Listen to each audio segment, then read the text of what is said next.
नमस्कार साथियों, तो मैं साइबा वीक प्रस्तुत हूँ आज आपके सामने लेकर आई हूँ अपनी poem that is break break break by Alfred Lord Tennyson.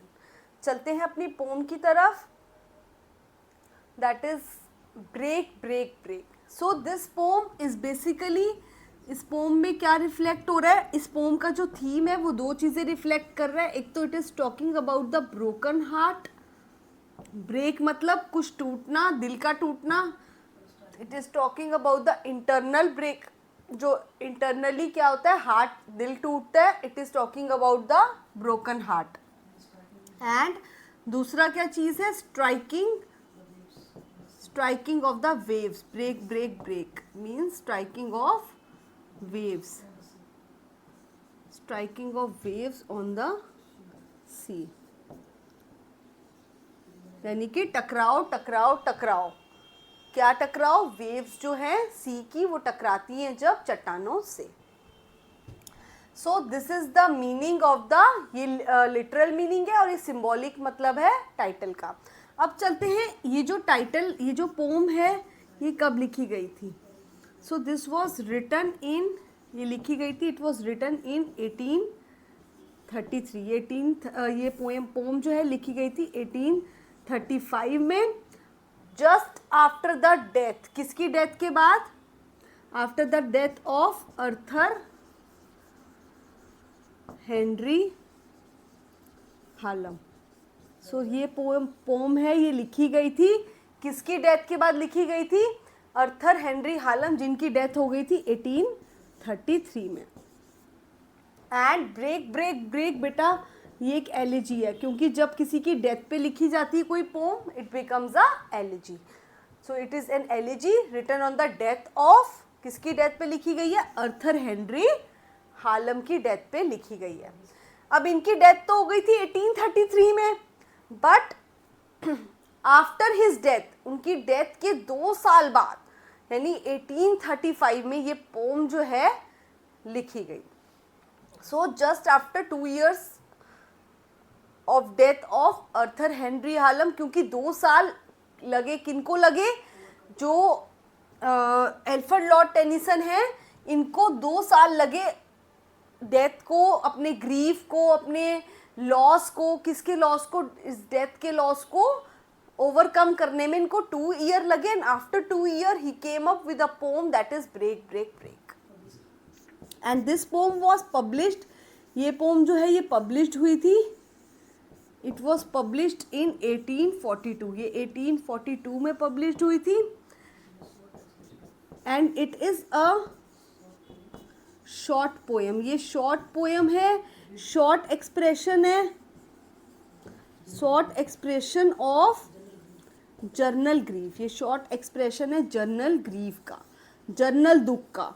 But it is not a part, ये पार्ट नहीं है, but it is not a part of in memoriam, ये इन मेमोरियम का हिस्सा नहीं है, ठीक है, क्योंकि इन मेमोरियम क्या शो करता है, In Memoriam shows more explicit commemoration of death. जो इन मेमोरियम है वो शो करता है ज़्यादा एक्सपेंडेड फॉर्म, दुख का, उसके दोस्त की मौत का, लॉस का, ग्रीफ का, मोर एक्सपेंडेड, मोर एक्सप्लिसिट फॉर्म है। जबकि ब्रेक ब्रेक ब्रेक एक जर्नल पोम है, किसी जर्नल डेथ पे एलिजी है, एक जर्नल वे में। It is not that expanded form, it is a short poem, break break break. So Alfred Lord Tennyson है, ये बिलोंग करते हैं, विक्टोरियन एज से बिलोंग करते हैं ये, एंड विक्टोरियन एज से ये बिलोंग करते हैं। एंड इनका जो फेमस वर्क है, वो सबसे फेमस वर्क इनका है इन मेमोरियम, जो कि एक एलिजी है। एंड ये जो वर्क है In Memoriam, it is a soothing work, ये एक सूदिंग वर्क है, ये बहुत शांति देता है। ये वर्क किसको शांति देता था, soothing work for queen Victoria. Queen Victoria को बहुत शांति देता था, सूदिंग था उनके लिए। और क्वीन विक्टोरिया ने she called In Memoriam, Queen Victoria ने इन मेमोरियम को क्या कहा? That In Memoriam is a second to the Bible. So In Memoriam को क्वीन विक्टोरिया ने कहा that In Memoriam is, In Memoriam क्या है? In Memoriam is second to the Bible, second to the Bible. In Memoriam second है Bible के बाद, क्योंकि Bible जैसे हमें ज्ञान देता है, हमें पीस देता है, हमें सूद करता है, शांति देता है अंदर से, वैसे ही इन मेमोरियम भी हमें पढ़ने के बाद उसे शांति देती थी, सुकून देती थी और रिलीफ देती थी कहीं ना कहीं। जो ये पोम है ब्रेक ब्रेक ब्रेक, इसका बेटा थीम क्या है? इसका थीम है लॉस एंड ग्रीफ। इसका थीम बता देते हैं, इस पोम का जो थीम है, it's theme is loss and grief, loss and grief. और इस पे वो क्या कर रहा था? मॉर्निंग कर रहा था, यानी विलाप, रो रहा था। मॉर्निंग मीन्स विलाप कर रहा था, किस पे? Morning and being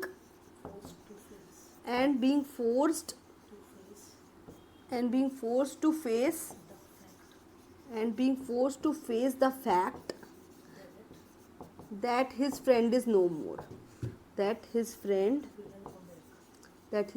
will never come back, that his friend will never come back। तो ये फैक्ट को उसको फेस करना था। ये पोयम इस थीम पे है। थीम क्या है? लॉस एंड ग्रीफ का थीम। और इसमें एक फैक्ट है कि उसको फेस करना पड़ा, किनको? अल्फ्रेड लॉर्ड टेनिसन को क्या फेस करना पड़ा? इस फैक्ट को फेस करना पड़ा कि जो उनके फ्रेंड हैं वो अब कभी वापस नहीं आएंगे, that his friend will never come back. So चलते हैं अपनी पोम की तरफ। That break break break. So break break break means टकराओ टकराओ टकराओ। ए लहरें तुम टकराओ, किससे? पत्थरों से टकराओ।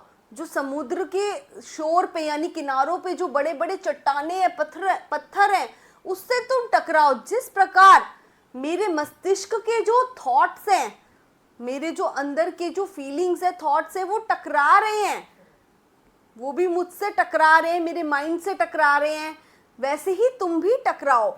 So break break break on thy cold grey stones. Thy cold grey stones का क्या मतलब है? लाइफलेस, जिनमें जान नहीं है। सो तुम भी टकराओ इन लाइफलेस एंड सैड स्टोन से। मतलब तुम भी इन, जैसे कि मेरे थॉट्स टकरा रहे हैं मुझसे, मैं भी तो लाइफलेस हूँ, क्योंकि मेरे फ्रेंड के जाने के बाद I am feeling very lifeless और वेरी सैड। वैसे ही जो लहरें हैं वो भी टकरा रही हैं लाइफलेस स्टोन से। कोल्ड पड़ गए हैं जो स्टोन। कोल्ड मतलब इंसान कोल्ड कब पड़ता है? जब वो मर जाता है, ठंडा पड़ जाता है ना। तो जैसे ही जो लहरें हैं वो टकरा रही हैं कोल्ड स्टोन से, यानी लाइफलेस स्टोन से, वैसे ही मेरे मस्तिष्क के विचार मुझ लाइफलेस इंसान से टकरा रहे। So and I would that my tongue could utter. और काश मैं और काश मैं कुछ अटर कर पाऊं, यानी मैं, पोएट कह रहा है that he would able to express the thoughts. काश वो अपने थॉट्स को एक्सप्रेस कर पाए, अपनी फीलिंग्स को बता पाए। The thoughts that arise in me, और वो थॉट्स जो उसके अंदर उमड़ घुमड़ रहे हैं। सो द थॉट्स से क्या मतलब है? थॉट्स में जो मेन थॉट है, वो मेन थॉट क्या है उसका? That the main thought is of grief और लॉस। सो वो कह रहे हैं ये जो लॉस के थॉट्स हैं, ये जो ग्रीफ के थॉट्स हैं, उसको कह रहा है कि टकराओ। That the thoughts arise in me, यानी वो कह रहे हैं कि जो थॉट्स मेरे अंदर अराइज कर रहे हैं, और उसमें मेन थॉट कौन सा है? मेन थॉट है ग्रीफ का, लॉस का। ठीक है, तो ताकि मैं अपने थॉट्स को एक्सप्रेस कर सकूं। सो बेसिकली इस फर्स्ट स्टैंजा में ब्रेक ब्रेक ब्रेक जो ये बोल रहा है, पोएट बोल रहे हैं, ही इज एम्फेसाइजिंग, ये एम्फेसाइज करना चाहते हैं किसको? स्ट्राइकिंग को। स्ट्राइकिंग ऑफ वेव्स को और सिंबॉलिकली किसको, थॉट्स को, स्ट्राइकिंग ऑफ थॉट्स को एम्फेसाइज कर रहे हैं. So of thy cold grey stone, so grey stones किसको सिंबलाइज कर रहा है, it is the symbol, grey stone is the symbol of cold, cold पड़े हुए स्टोन्स है, that is lifeless and sad stones. And it is addressing the sea. O sea, यानी sea को वो क्या समझ रहा है, हे समुद्र, बात कर रहा है समुद्र से. सो पर्सोनिफाई कर रहा है समुद्र को, पर्सोनिफिकेशन है इसमें. एंड हियर एपोस्ट्रोफी का साइन है, तो एड्रेस भी कर रहा है, तो एपोस्ट्रोफे भी आएगा. So it is apostrophe. And break break break में क्या है, रिपीट हो रहा है, B B B, and same word is repeated, so it is an alliteration. Alliteration of consonants, consonants repeat हो रहा है बी. नेक्स्ट चलते हैं आगे के स्टेंजा की तरफ. O well for the fisherman's boy that he shouts with his sister at the play. यानी कि जो सुहावना मौसम है, ये मौसम बहुत ही सुहावना है, बहुत ही अच्छा वेदर है, किसके लिए, फॉर द फिशरमैन्स बॉय, यानी जो फिशरमैन के बॉय है उसके लिए बहुत ही सुहावना मौसम है. क्योंकि फिशरमैन का क्या काम होता है, वो सी में टाइम स्पेंड करते हैं, समुद्र के आसपास, और वहाँ गर्मी होगी तो दे विल नॉट लाइक. सो ये बहुत ही सुहावना मौसम है किसके लिए, फिशरमैन्स बॉय के लिए. सो जो किसके साथ है, that he shouts with his sister at play. तो मतलब कह रहा है ओ वेल, ओ वेल मतलब हाउ फॉर्चुनेट यू आर. वो फिशरमैन को क्या कह रहा है, फिशरमैन बॉय को, that how fortunate you are, तुम कितने किस्मत वाले हो. दैट ही शाउट्स, तुम अपनी सिस्टर के साथ शाउट कर पा रहे हो. शाउट करने का मतलब क्या, जॉयफुली प्ले कर पा रहे हो, that you are able to play with your sister joyfully. So how fortunate you are that you are able to play with your sister at the sea shore. तुम सी, समुद्र के किनारे अपनी सिस्टर के साथ इतनी जॉयफुली क्या कर पा रहे हो, प्ले कर पा रहे हो. So basically he is telling that you are so happy. वो बता रहा है कि तुम कितने खुश हो, और तुम्हारे साथ तुम्हारी सिस्टर है, तुम्हारे साथ कोई है व्यक्ति जो तुम्हारा, मतलब जिसके साथ तुम प्ले कर सकते हो, तुम अपनी चीज़ें शेयर कर सकते हो, तुम्हारी सिस्टर है तुम्हारे साथ. बट आई एम अलोन, पर मैं अब अकेला हूँ. मेरा जो दोस्त है अर्थर हेनरी आलम, वो मुझे छोड़ के जा चुका है.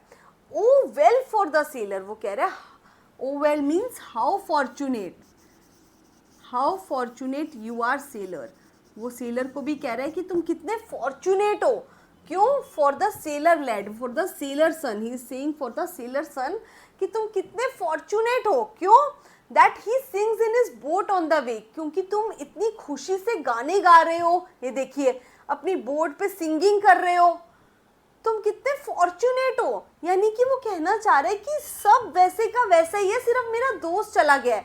सब हैप्पी है, कोई गाना गा रहा है, कोई सी शोर पे फिशरमैन बॉय वो प्ले कर रहा है, and you are singing your own cheerful songs.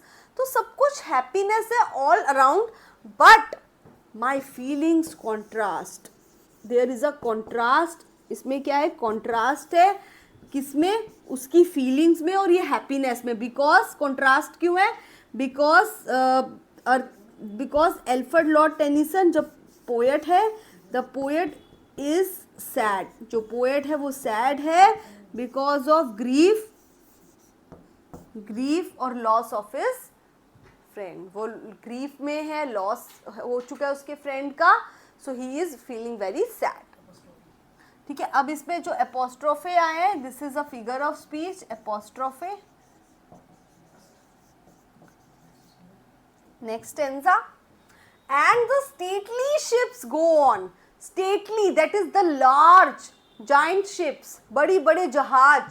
सो बड़े बड़े जो जहाज हैं वो क्या कर रहे हैं, दे आर गोइंग ऑन. वो भी जैसे चलते थे, मतलब he is standing on the, you can see he standing on the sea shore, और वो देख रहा है कि जैसे जैसे बड़े बड़े जहाज पहले चलते थे जब मैं और मेरा दोस्त आता था यहाँ, तो आज भी वैसे ही चल रहे हैं। To their haven under the hill, यानी कि वो कहाँ जा रहे हैं, they are going on the sea port, और वो जा रहे हैं टू देयर हेवन यानी their sea port, they are moving towards their sea port under the, पहाड़ के किनारे, अंडर द हिल मीन्स जो पहाड़ के किनारे बने हुए हैं, सी पोर्ट। सो अभी भी वो बड़े बड़े स्टेटली जहाज जो हैं वो कहाँ जा रहे हैं, अपनी सी पोर्ट की तरफ जा रहे हैं, और कहाँ, जो कहाँ बने हुए sea port, under the hill. But O for the touch of a vanished hand, पर मैं तरस रहा हूँ किसके लिए, उस टच के लिए, उस एहसास के लिए जो मुझे किससे मिलता था, अपने मित्र से। वो हाथ जो अब वैनिश्ड हो गया है, मेरे कंधे पे रखता था हाथ, दोस्त, ऐसे दोस्त दोनों आपस में कंधे पे हाथ रख के सी शोर पे बैठते हैं, ऐसा होता है ना एक्सपीरियंस। तो but O for the touch of a, O मतलब I am so sorrowful, O feeling of, O means sorrowful, but I am feeling very sorrowful that for this vanished hand, vanished hand मतलब जो हाथ मेरे कंधे पे रखा होता था वो गायब हो गया है, and the sound of a voice that is still, और वो आवाज मेरे मित्र की जो शांत हो गई है हमेशा के लिए, यानी it is symbolising the death of his friend. वो साफ बता रहा है कि उसकी फ्रेंड की डेथ हो गई है और वो आवाज जो है वो कहीं ना कहीं चली गई है। Break break break, that is constant and unstoppable. क्या unstoppable, striking. So break break break मतलब constant, it is talking about the constant and unstoppable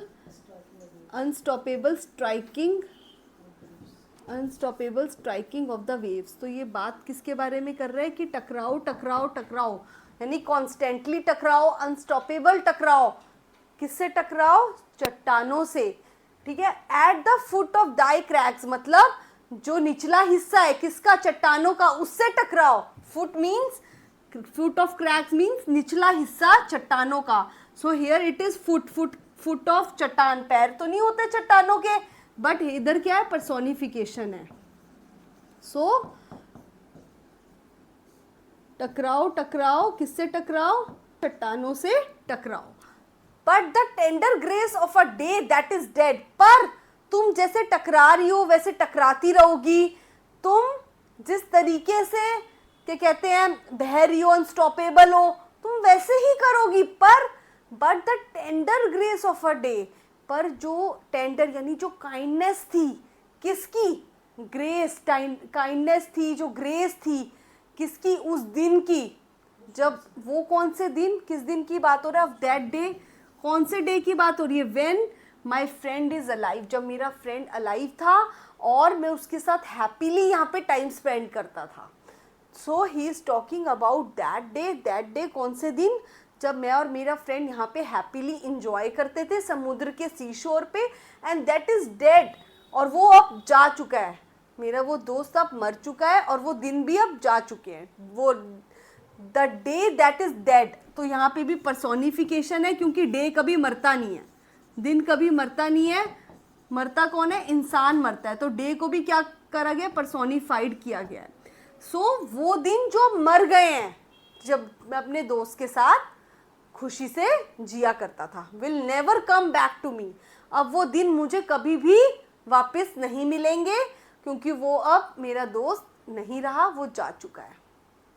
so those happy days will never come back, he is trying to say that, वो क्या कहना चाह रहे हैं, that those happy days are gone for ever, those happy days are gone for ever, वो हमेशा के लिए चले गए हैं। So this is the poem, ये पोम थी break break break. Question number 1, what is the central theme of Tennyson's poem that is break break break. तो अल्फ्रेड लॉर्ड टेनिसन की हमने अभी पोम की है जिसका टाइटल था ब्रेक ब्रेक ब्रेक, और इस पोम में वो पूछ रहा है कि इस पोम का सेंट्रल मेन थीम क्या था। बेटा मैंने आपको बताया लॉस, इसका थीम था लॉस, ग्रीफ, किसी के जाने का, किसी को खोने का जो दुख है। सो द जॉय, जॉय तो हो ही नहीं सकता, खुशी तो कोई थी नहीं, beauty no, eternal cycle of life no, the pain of loss and longing for the dead, बिल्कुल सही। पेन, किसकी पेन, किसी को खो देने की पेन, और लॉन्गिंग यानी किसी को याद करना जो मर गया, dead, who is dead. Question 2, what does the repeated phrase, बार बार इस फ्रेज को रिपीट किया गया है, ब्रेक ब्रेक ब्रेक, ये क्या सिंबलाइज कर रहा है? The destruction caused by the war, और the continuity of the sea and time, the poet's inner turmoil and grief, जो पोएट था, जो कवि था, उसके अंदर जो ब्रोकन थॉट्स थे, जो उसके अंदर ब्रोकन उसका हार्ट था, ग्रीफ था उसके अंदर, दुख था, उसको दर्शा रहा है। ब्रेक ब्रेक ब्रेक मतलब it is symbolising the poet's inner turmoil and grief, poet के हार्ट का ग्रीफ, उसका जो दिल टूटा हुआ है उसका ग्रीफ दर्शाता है। Which emotion dominates the tone of the poem, कौन सा इमोशन है इनमें से जो पोएम की टोन को, आवाज को दर्शाता है, tone of the pome. That the tone क्या है? होपफुल टोन है, नॉस्टैल्जिक टोन है, यानी नॉस्टैल्जिया क्या होता है? पुरानी बातों को याद करना।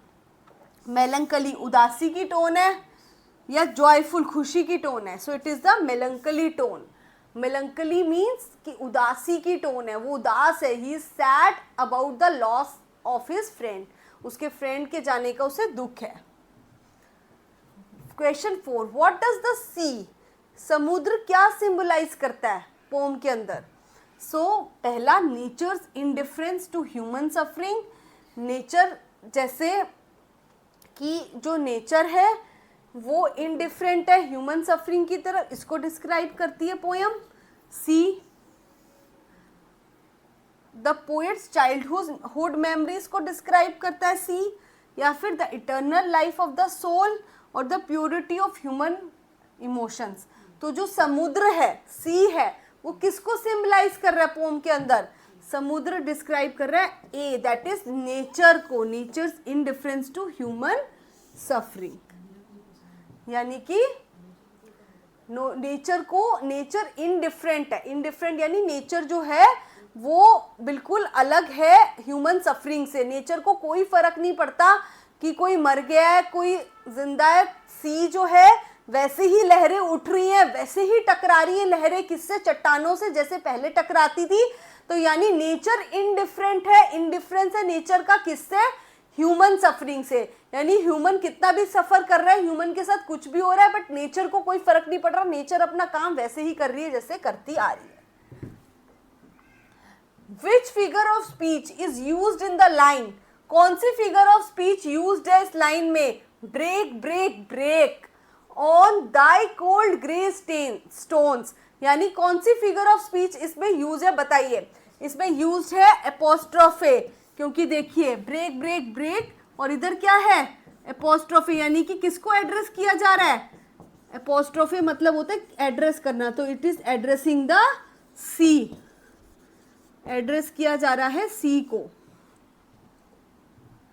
Question 6, the contrast between fisherman boy and the poet sorrow serves to. एक कॉन्ट्रास्ट है, किसके बीच में कॉन्ट्रास्ट है? फिशरमैन की, फिशरमैन बॉय जो कि क्या है? बहुत ज्यादा हैप्पी है, खुश है, उसके बीच में डिफरेंस है। और पोएट सॉरो मतलब दोनों चीजों के बीच में, दोनों चीजें अलग अलग क्यों हैं?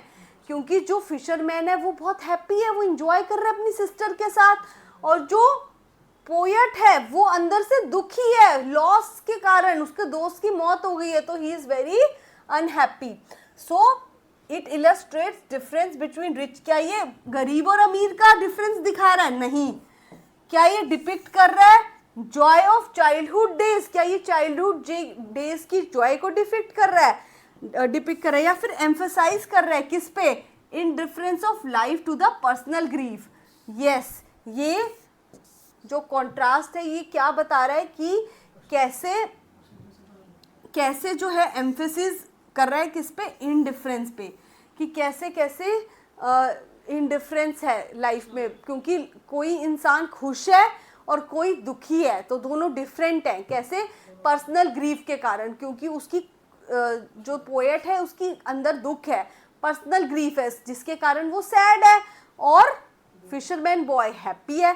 तो इट इज डिफरेंस क्या है इंसान की पर्सनल ग्रीफ में। So answer is emphasis on the difference of life due to the personal grief. दोनों की लाइफ डिफरेंट है due to the personal grief. 7. The poem's rhythm and repetition reflects which prosodic quality. Poem की जो rhythm है वो क्या reflect करती है? A. The crashing motion of sea waves, B. the smoothness of the calm water, C. the melody of the bird song, and D. the steady beat of a drum. So poem की जो rhythm है, जो repetition of words है, जैसे break break break, वो emphasis करता है किस पे? crashing motion of the sea waves, कि टकराओ टकराओ टकराओ, बार बार strike करो। क्या? ब्रेक ब्रेक ब्रेक के थ्रू वो बोल रहा है ना बार बार, ब्रेक ब्रेक ब्रेक किसको बोल रहा है? सी को, सी की वेव्स को, कि बार बार टकराओ। That is the crashing striking motion of the sea waves. What personal loss inspired Tennyson to write break break break? कौन सा लॉस ऐसा हुआ था एल्फ्रेड लॉर्ड टेनिसन को जिसके कारण उन्होंने ये एलिजी डेथ पे लिखी? क्या ऐसा लॉस था? तो उनका लॉस था that the death of his closest friend Arthur Henry हालम।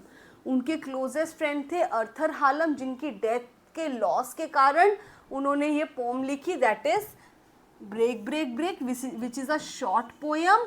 ये एक शॉर्ट पोयम है जो कि क्या दर्शा रही है? एक जर्नल ग्रीफ को दर्शा रही है, जो किसी के भी जाने पे एक जर्नल ग्रीफ होता है।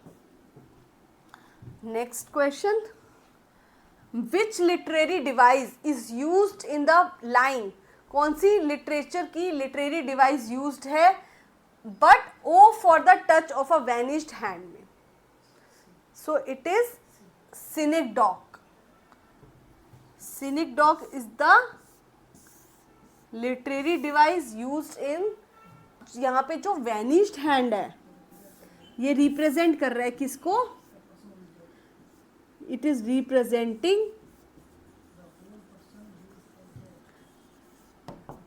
ये किसको रिप्रेजेंट कर रहा है? होल पर्सन को। It is representing the whole person who is dead, who is dead. तो बेसिकली वैनिश्ड हैंड, एक हाथ, सिर्फ हाथ नहीं है, ये जो वैनिश्ड हैंड है ये एक छोटा वर्ड है इस पूरी लाइन के लिए। क्या line? Whole person who is dead.